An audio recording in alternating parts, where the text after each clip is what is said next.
Hi, Dad. I wanted to tell a somewhat simpler story this time, but I've just been reading Violence by Clark, a microsociological study. Um, and in it, it talks about pillow fights as being an example of ritualized non-lethal violence that brings people together rather than smashing their relationships. And I have a story about a pillow fight. So 1988, 12 years old, I'm going to Canberra Grammar School, which is the most expensive school in Canberra. Thank you for that. Um, I was the one that wanted me to go there, and you paid a lot of money um, for me to go to that school, and you didn't complain when I wanted to leave, and you paid for me to go to the equally expensive school elsewhere. Thank you for that. Anyway, we had a camp, or we called it a camp, but we were staying in rooms at a campsite. So, and there were each room was in a pair of adjoining rooms, and I was in a room full of very nerdy kids, and there were some fairly nerdy kids in the next room, and we decided that a pillow fight would be fun, and my room felt that we had a chance. And so it was like 4 on 4, and we were losing, and we'd been pushed back into our room, and there was this one kid who was like serious, like he was on the ground just covering his head with his hands, and another kid, I think I remember the kid's name, but I mean, it doesn't matter.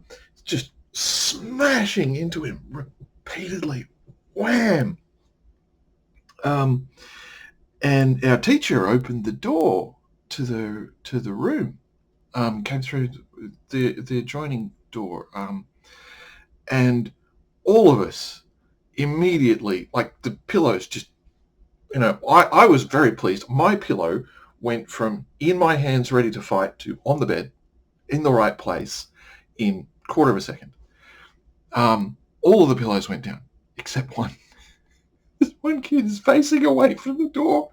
He says, wham, wham, wham, repeatedly. And after he'd hit this other kid, we did not know how to handle this. A bunch of 12-year-old kids. Got our middle-aged teacher, Mr. Clark, sitting there, or not sitting there, standing there in the doorway. We're looking at him trying to work out what to do. He's just watching in complete silence. And after 10 blows, it would have been, the kid doing the thing turns, sees Mr. Clark, and whips his pillow behind his back. And he's trying to act innocent. And Mr. Clark goes, you boys wouldn't be having a pillow fight, would you? And in unison, in perfect unison, the 8 of us said, no. And he said, well, that's all right then. And he left. The kid who'd been doing the repeated blows would not be convinced that he'd been seen repeatedly smashing the other kid in the head.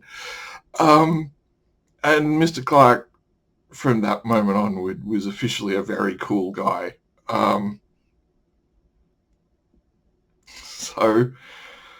So that's that story, and it's nice to have a break from all the angst, isn't it? We'll see what happens next.